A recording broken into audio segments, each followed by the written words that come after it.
ناظرین یہ ہے ریڈ لائن اور آپ اس کو دیکھ لیں لائیو۔ حکومت ایک ہڈل میں چلی گئی، اکٹھے ہو گئے، تمام سر جوڑ کے بیٹھ گئے یہ جاننے کے لیے کہ سوشل میڈیا پر اور عمران خان کی جماعت کی طرف سے جو فوج کے خلاف اداروں کے خلاف کیمپین چلائی جا رہی ہے، بدترین کیمپین ہے، اس کا علاج کیا کیا جائے۔ احسن اقبال صاحب ہمارے پاس لائیو موجود ہیں، ان سے بھی پوچھتے ہیں، اس سیشن میں موجود تھے کہ کیا ایسا ہمیں اب نظر آئے گا جو اس سے پہلے حکومت وقت نے نہیں کیا۔ پاکستان کے نیوکلیر اثاثوں کے اوپر بحث پیرل جاری ہے۔ سینیٹر مشاہد حسین سید ہمیں بتائیں گے کہ اصل مسئلہ کیا ہے، معاملہ اندرونی خلفشار کا ہے یا نیوکلیر اثاثوں کے بارے میں کوئی بین الاقوامی ایجنڈا ہے۔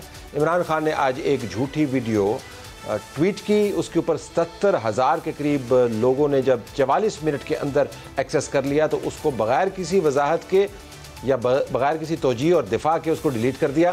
اس کے اندر وہ بتا رہے تھے کہ کس طرح مبینہ طور پر انٹیلیجنس ایجنسی کا ایک شخص لوگوں کو اکسا رہا ہے کہ وائلنس کریں، بعد میں پتہ چلا کہ وہ ان کا اپنا کاؤنسلر ہے۔ اس کے اوپر بھی ہم بات کریں گے۔ احسن اقبال صاحب بہت شکریہ کیا۔ تو یہ ایک ہڈل ایک خاص سیاق و سباق میں ہوئی، فوج کے خلاف کیمپین، عمران خان جو ہے لاہور اور اسلام آباد میں آ کے پھر ان کے بیانات۔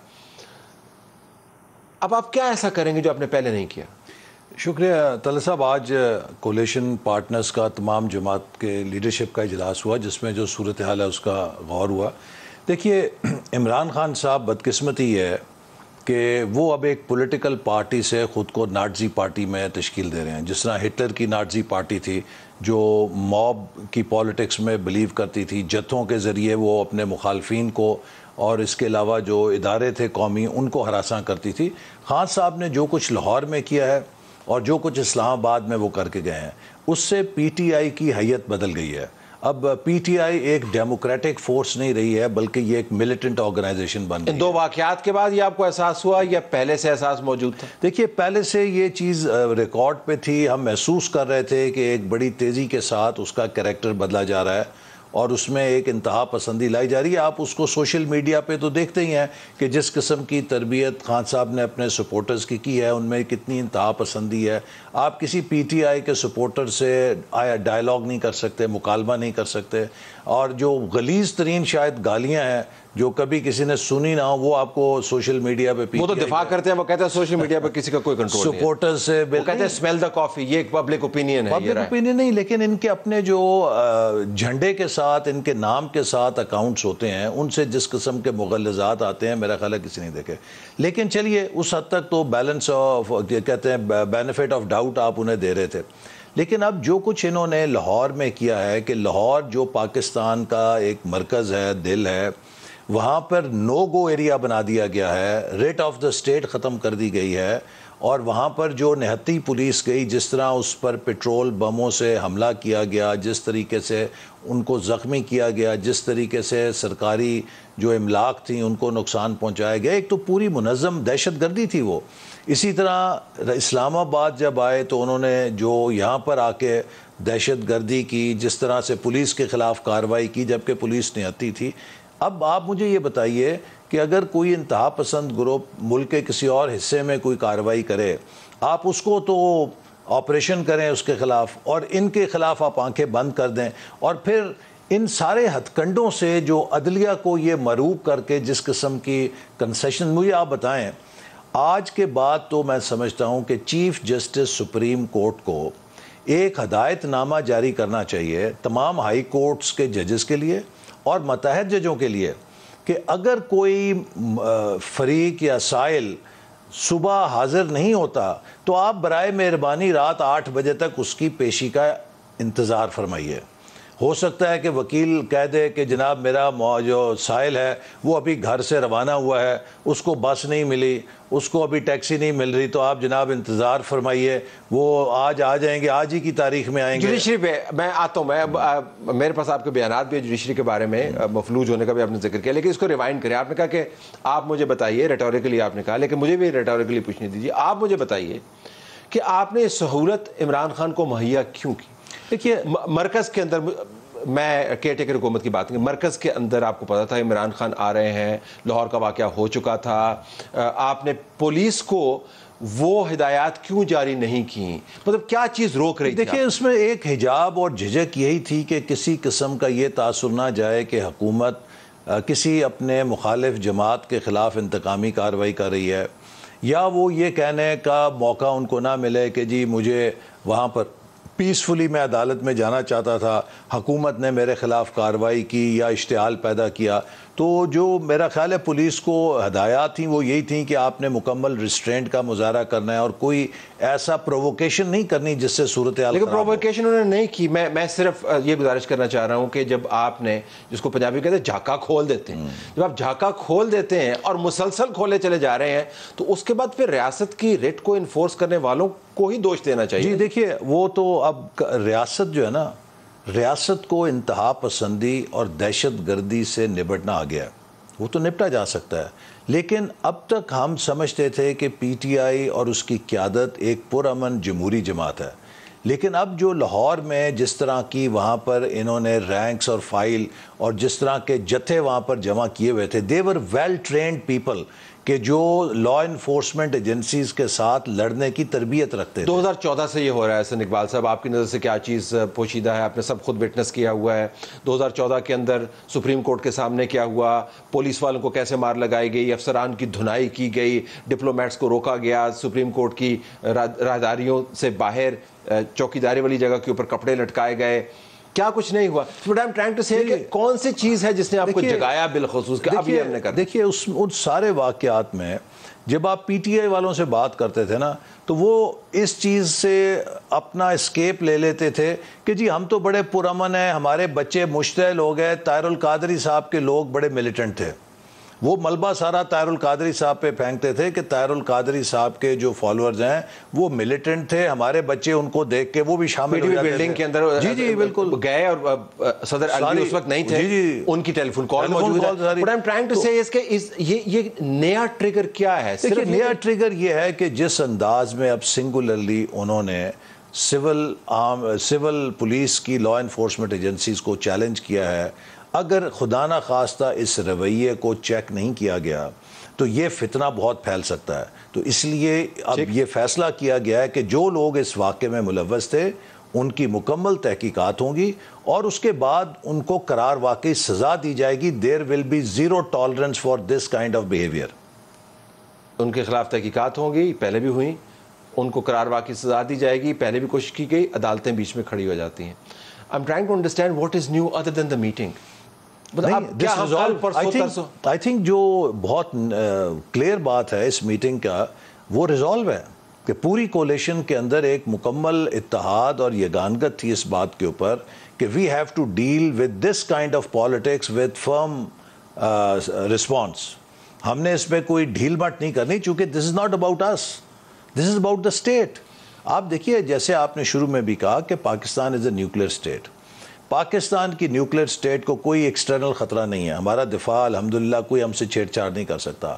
جو پاکستان کے دشمن ہیں وہ اب صرف یہ کیس بنا سکتے ہیں ہمارے خلاف کہ دیکھیے داخلی طور پہ یہ سوسائٹی کتنی امپلوڈ کر گئی ہے، اس کی لا انفورسمنٹ کے میکنزمز امپلوڈ کر رہے ہیں، لہٰذا وہ ایک پاکستان کے خلاف کیس بلڈ کرنا چاہیں گے، لہٰذا ہم یہ کیس بلڈ نہیں ہونے دیں گے. ہم نے جو پاکستان کے اوپر، پاکستان کی ریاست کے اوپر اپنی ایک طاقت کی صلاحیت کی وجہ سے ذمہ داری ہے کہ we have to show that we are in control. ہم نے کے پی کے جو فاٹا کے علاقے اور بڑے بڑے ایسے مشکل علاقے تھے جہاں پہ انہوں نے اسٹرانگ ہولڈز بنائے تھے ان کو صاف کر دیا. عمران خان یہ کیس بلڈ کریں گے جو کہ انہوں نے کہا ہے کہ یہ ہیومن رائٹس کی وائلیشنز ہو رہی ہیں، پاکستان کے اندر جمہوری اداروں کے اوپر دھاوا بولا جا رہا ہے، اسٹیبلشمنٹ اس میں ملوث ہے، اور ایک پورے کا پورا بیانیہ ڈیولپ کریں گے جو کہ انہوں نے کیا ہے. تو پاکستان کے خلاف وہ مقدمہ ڈیولپ کر رہے ہیں جو بین الاقوامی طور پہ. مظلوم کون ہوتا ہے؟ مظلوم تو کمزور ہوتا ہے نا. کیا کمزور آدمی عدالت سے 9 بجے سے اگر 9:30 بجے پہنچے تو اس کا مقدمہ خارج ہو جاتا کہ نہیں ہو جاتا؟ وہ شخص کہ جس کا عدالت رات 8 بجے تک انتظار کرے وہ کمزور تو نہیں؟ عمران طاقتور ہے، عدالت کمزور ہے. These can be two different things. Imran طاقتور ہے اس وقت تو عدالت سے، لہٰذا عدالت کمزور ہے یا عدالت کمزور؟ عدالت تو ہے ہی نہیں کہیں نا. آپ مجھے بتائیے کہ جہاں پر ہائی کورٹ کے جج صاحبان 8 بجے تک عمران خان کا انتظار کریں کہ ابھی جی وہ بس چل رہے ہیں، ابھی انہوں نے جوتی پہن لی ہے، اب وہ واسکٹ پہن رہے ہیں، اب وہ گاڑی میں بیٹھ کے ہیں، اچھا جی ہم انتظار کر رہے ہیں، اچھا انہیں جلدی لے آئیں، اب وہ ایمبولنس میں آ جائیں، اسٹریچر پہ آ جائیں، کسی طرح آ جائیں، ہم بیٹھے ہوئے ہیں. آپ مجھے بتائیے پاکستان میں کس سائل کو اس قسم کا انصاف ملتا ہے؟ پاکستان میں کس سائل کو ایک ہی جھٹکے میں 8-8 9-9 کیسوں کی ضمانت مل جاتی ہے؟ کوئی مثال ہے اس کی؟ پاکستان میں کون سا سائل ہے کہ جو عدالت میں پیش ہوئے بغیر اپنی گاڑی میں بیٹھ کے حاضریاں لگا کے تو وہاں سے اسلام کر کے چلا؟ مجھے ٹیپ ریوائنڈ کرنے دیجیے اس کے اوپر. تو اگر جب جج کی ایک تصویر ٹویٹ ہوتی ہے جو کہ حسان نیازی نے کی, اس جج صاحب کی جن کی عدالت کا اسلام آباد کے اندر آپ ذکر فرما رہے ہیں, اور کہا کہ یہ شخص جو ہے یہ اینٹی عمران ہے, اور اس کے بعد انتظامی طور پر کوئی آپ کو اس کے اوپر ہلچل نظر نہیں آئی, تو جج صاحب جو ہیں وہ اپنے کمرہ عدالت کے اندر بیٹھے ہیں. دیکھیں وہ ٹیپو سلطان تو نہیں ہے, وہ آئرن مین بھی نہیں ہے, تو انتظامی طور پر آپ نے ان کو تحفظ فراہم کرنا ہے. اب گزارش یہ ہے انتظامی طور پر پولیس کے ذریعے تحفظ فراہم کرنا ہے. پولیس کو جب آپ بھیجتے ہیں ان کو کہتے ہیں جی ان کو ذرا آرام کے ساتھ ڈیل کریں. یہ بیسیکلی سیاسی فیصلہ آپ نے نہیں کیا نا, تو جس کے نتائج بھگت رہے ہیں. نہیں دیکھیے, ایک لحاظ سے ہر چیز میں ایک سلور لائننگ ہوتی ہے. اگر حکومت نے یہ نرمی کی اور حکومت نے کوئی موقع نہیں دیا کہ جس کو وہ اپنے حق میں استعمال کر سکیں. Today Imran Khan and P T I both stand exposed. دونوں نے جو واردات ایکسپوز کس کے سامنے؟ دیکھیے قوم کے سامنے. وہ تو کہتے ہیں ان کی پاپولیرٹی بڑی ہے. وہ پاپولیرٹی سوشل میڈیا پہ بہت ہے, لیکن عوام میں جب آئیں گے پتہ چل جائے گا. ہم بھی عوام میں رہتے ہیں الحمدللہ, تو یہ لوگوں کو پتہ چل جائے گا نا. ابھی تو انہوں نے ایک الف لیلا کی کہانی بنائی ہے, صبح شام ٹی وی پہ بیٹھ کے نسیم حجازی کا ایک نیا ناول سنا دیتے ہیں. تو مثلا یہ رومانویت کی باتیں ہیں ٹی وی پہ. بکتے بڑے ہیں ناول ویسے. آپ نے نسیم حجازی کا ذکر کیا, پوری جنریشن پاکستان میں نسیم حجازی کو پڑھ کے اور اس کے بعد اس کے خمار سے نکلی نہیں. آپ وہ رومانویت بیچ تو سکتے ہیں, لیکن جو حقیقت کی دنیا ہے, جب آپ الیکشن میں آئیں گے لوگ آپ سے سوال بھی پوچھیں گے, آپ کو جواب بھی دینا پڑے گا. تو اس لیے میں نہیں سمجھتا کہ یہ جو سوشل میڈیا میں ایک چائے کی پیالی کا طوفان ہے, اس کا تعلق کوئی الیکٹورل پالیٹکس سے ہوگا. انشاءاللہ اب ہم ان کو جو انہوں نے لاہور میں اور اسلام آباد میں پولیس فورس کے ساتھ زیادتی کی ہے, ہم پولیس کا نام مورال ڈاؤن ہونے دیں گے. ہم پولیس کی اس جذبے کی قدر کرتے ہیں جس سے وہ لا انفورسمنٹ کرتے ہیں. We will stand behind our civil law enforcement agencies. لیکن آپ نے اس زاویے سے بھی دیکھا ہوگا کہ فوج کے خلاف ایک بدترین کیمپین چل رہی ہے اور انپریسیڈنٹڈ ہے. یہ تنقید سے آگے کی بات ہے. لندن کے اندر جو پی ٹی آئی کی طرف سے جلسہ کروایا گیا, اس کے بعد واشنگٹن کے اندر وائٹ ہاؤس کے سامنے کروایا گیا, پھر جس قسم کے ٹویٹس ہو رہے ہیں, اور عمران خان بار بار حافظ کا نام لیتے ہیں اور سب کو پتہ ہے وہ کس کی طرف اشارہ کر رہے ہیں, اور اب تو باقاعدہ نام لینے شروع کر دیے. Is that part of your debate جو آج ہوئی ہے؟ جی دیکھیے, یہ بھی جہاں پہ یہ بات طے ہوئی کہ ہم نے لا انفورسمنٹ ایجنسیز کے ساتھ کھڑے ہونا ہے, ہم نے قطعاً یہ اجازت نہیں دینی کسی کو کہ آپ برطانیہ میں ان کے وزیر اعظم کے دفتر کے سامنے جا کے پاکستان کے فوج کے سربراہ کے خلاف نعرے لگائیں, جبکہ پاکستان کی فوج دہشت گردی کے خلاف جنگ لڑ رہی ہے. ہمارے جوان, ہمارے افسران اس وقت بھی جب ہم بات کر رہے ہیں کسی جگہ وہ آپریشن میں مصروف ہوں گے دہشت گردوں کے خلاف, انہوں نے اپنی جان ہتھیلی پہ رکھی ہوئی ہے. تو آپ کیا کریں گے؟ I'm just trying to understand کہ اتنا اگر گمبھیر صورتحال ہے جو کہ ہے, تو پھر اس معاملے پہ آپ کیا کریں گے؟ آپ ٹویٹر اکاؤنٹس بین کریں گے, آپ لوگوں کو پکڑیں گے, مقدمات کریں گے, سائبر کرائم؟ نہیں, جو لوگ بھی پاکستان میں قانون موجود ہے کہ پاکستان میں آپ پاکستان کے مسلح افواج کے خلاف کوئی اس طرح کی ہرزہ سرائی نہیں کر سکتے. تو جو کر رہے ہیں نا, ایون ایز وی اسپیک. جی جب فوجی لڑ رہے ہیں تو ہرزہ سرائی ہو رہی ہے. جو کر رہے ہیں ان کے خلاف حکومت کارروائی کرے گی, جو قانون ہے اس کے تحت ان کے خلاف کارروائی ہوگی.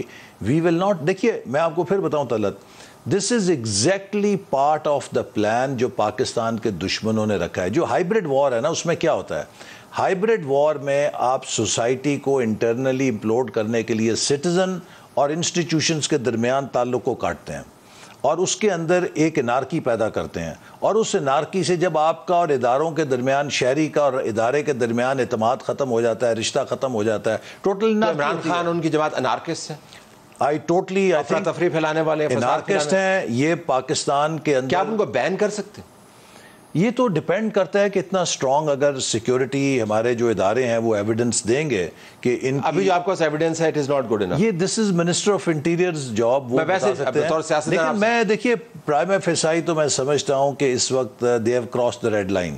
آپ کا جو پروگرام ہے نا ریڈ لائن, یہ ریڈ لائن وہ کراس کر چکے ہیں. P T I is no longer a democratic party, it has turned itself into a fascist party. وہ ایک نازی پارٹی بن چکی ہے, اور اگر اس کینسر کو بر وقت اس کا علاج نہیں کیا گیا، یہ پاکستان میں اتنی انارکی پھیلا سکتی ہے. آپ دیکھیے کل کیا تقریریں ہوئی ہیں کراچی میں، ان کے ایک ایم پی اے کی تقریر ہوئی ہے ہم لوگوں کو گھروں میں جا کے ماریں گے. How can you tolerate? یہاں پہ بڑے بڑے آپریشن ہوئے دیکھیں یہ سیم وے جس طرح انہوں نے چیف الیکشن کمشنر اور الیکشن کمیشن کے لوگوں کو کہا کہ آپ کے بچوں کا تو ہمیں پتہ فواد چودھری کا، سیم وے جس طرح انہوں نے آپ کے بارے میں باتیں کی، مریم نواز کے بارے میں باتیں کی، شہباز شریف کے بارے میں باتیں کی، بلاول بھٹو کے بارے میں باتیں کی، سیم وے جس طرح شیخ رشید دندراتے ہوئے پھرتے رہے، سیم وے جس طرح یہ کہا گیا کہ نہ کوئی حاجی کا لحاظ کریں گے نہ حافظ کا لحاظ کریں گے، دما دم مسک اندر ہوگا اور انارکی پھیلائیں گے. تو آپ نے بہت کچھ ٹالریٹ بہت کر لیا. اب آئی تھنک اب ریڈ لائن کراس ہو گئی ہے، اب نو مور ٹالرنس. اب انشاءاللہ تعالیٰ ان کے خلاف یہ نہ پڑے صبح روشنی پڑے تو آپ کی ریڈ لائن زرد لائن ہو جائے. نہیں انشاءاللہ ایسی بات نہیں ہے. دیکھیے it's about Pakistan now. Pakistan میں اس قسم کی انارکی کی ہم اجازت نہیں دے سکتے. ہم نے اقتدار میں رہیں نہ رہیں، اس ملک نے ہمیشہ رہنا ہے، اور اس ملک کو آپ انارکزم کے خلاف کے سپرد کر کے نہیں جا سکتے جب تک ہم اس ذمہ داری کے اوپر ہیں. ہماری ذمہ داری ہے کہ ہم اس قسم کے انارکسٹ ایلیمنٹ کے ساتھ سختی کے ساتھ نپٹیں تاکہ پاکستان کی ریاست، اس کے ادارے اور اس کی بنیادوں کو بچائیں اپنے آنے والی نسلوں کے لیے. مجھے سائڈ کو فلپ کرنے دیجئے، میں نے اسی وجہ سے آرگومنٹ بلڈ کیا تھا. یہ وہی جماعت ہے جس کے ساتھ بیٹھ کر آپ نے الیکشن ریفارمز کے اوپر بات کرنی ہے. یہ وہی جماعت ہے جس کو آپ پارلیمنٹ کے اندر آپ نے دعوت دینی ہے. یہ وہی جماعت ہے جو عین ممکن ہے اگلے انتخابات جیت بھی سکتی ہے، آپ بھی جیت سکتے ہیں، وہ بھی جیت سکتی ہے. تو یہ وہ جماعت ہے جس کے ساتھ آپ نے کو ایگزسٹ کرنا ہے. تو پھر میں am as trying to understand کہ اس وقت جو آپ کریں گے اس کے بعد آپ یہ باقی سارے کام نہیں کر سکتے. دیکھیے عمران خان صاحب کو اور پی ٹی آئی کو ڈیناؤنس کرنی پڑے گی پالیٹکس آف وائلنس. یہ نہیں ہو سکتا کہ ایک طرف وہ پالیٹکس آف وائلنس کر رہے ہوں، ایک طرف تو پاکستان کے قومی اداروں کے خلاف ہرزہ سرائی کر رہے ہوں، دوسری طرف ہم ان کے ساتھ بیٹھ کے مذاکرات کر رہے ہوں. یہ تو مقصد ہے کہ آپ نے کن پٹی پہ پستول کے ساتھ بیٹھ کے کسی کے ساتھ بات چیت کی نا، پھر تو آپ ہر جو اس سوسائٹی کا بدماش ہے، جو ہر اس کو اس سوسائٹی کے اندر دہشت گرد ہے، اس کے ساتھ بیٹھ جائیں کہ آؤ بھائی بتاؤ ہم سے کیا دستخط کرانا ہے، کہاں لکھنا ہے. تو یہ نہیں ہو سکتا. عمران خان صاحب اگر جو دیکھیے ان کا ٹریک ریکارڈ دیکھیں، 2002 میں یہ شخص اسمبلی میں آیا، بڑے نعرے مار کے آیا، ریزائن کر کے چلا گیا. پبلک اکاؤنٹس کمیٹی میں ایک دن نہیں گیا، کشمیر کمیٹی میں ایک دن نہیں گیا. پھر اس کے بعد 2013 میں اسمبلی میں آیا، 2013 میں جب اسمبلی میں آیا استعفیٰ دے کے پھر باہر چلا گیا، پھر پارلیمنٹ کے اوپر حملہ کر دیا. پھر 2018 میں اسمبلی میں آیا، اور جب حکومت دھاندلی کے ساتھ لی اور جب نو کانفیڈنس ہو گیا تو پھر استعفے دے کے باہر چلا گیا. میرے کہنے کا مقصد ہے کہ here is a man who only has a negative agenda. میں نہ مانوں اینگری مین کی طرح ہر وقت استعفیٰ دے کے باہر، کبھی دھرنا کبھی مار دھاڑ. آج بھی اس سے پوچھیں کہ آپ سیاست کیوں کر رہے ہیں، آپ حکومت میں آ کے کیا کریں گے؟ میں ان کو نہیں چھوڑوں گا، میں فلانے کو نہیں چھوڑوں گا. بھئی what is your vision for Pakistan? میں نہیں چھوڑوں گا، میں نہیں چھوڑوں گا. لیکن عمران خان کیا اکیلے دندن آ رہے تھے؟ جنرل پرویز مشرف کیا ان کے ساتھ نہیں تھے؟ راحیل شریف کیا ان کے ساتھ نہیں تھے؟ جنرل باجوہ ان کے ساتھ نہیں تھے؟ ظہیر الاسلام کیا نہیں تھے؟ جنرل فیض نہیں تھے؟ جنرل پاشا نہیں تھے؟ ادھر نہیں آپ توجہ دیتے ویسے زیادہ؟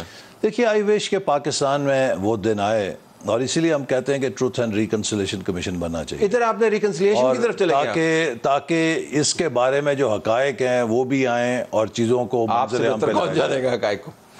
اب نہیں لیکن دیکھیے نا عمران اکیلا یہ کام نہیں کر رہا تھا نا اس وقت. وہ جو دیکھیے وہ پروجیکٹ تھا نا، وہ اب میں آپ کو بتاؤں کہ ہم اس وقت ایک بڑی ڈیلیکیٹ سچویشن میں ہیں. اکنامک کرائسس ہے، آئی ایم ایف سے ریسٹور کر رہے ہیں بات چیت کو.